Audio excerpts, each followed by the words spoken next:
कालितारा षोडशी भुवनेश्वरी समन्विते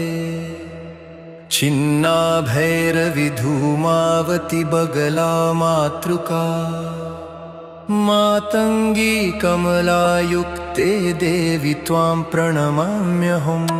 नमोऽस्तुते महाकाली कालकालभगिनी नमोऽस्तुते श्मशानस्था भयनाशिनी योगिनी नमोऽस्तुते खड्गहस्ता मुण्डमाला विभूषिते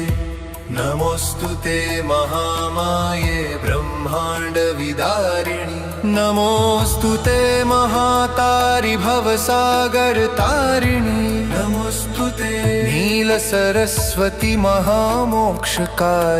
नमोऽस्तुते शब्दबीजस्वरूपिणि वरानने।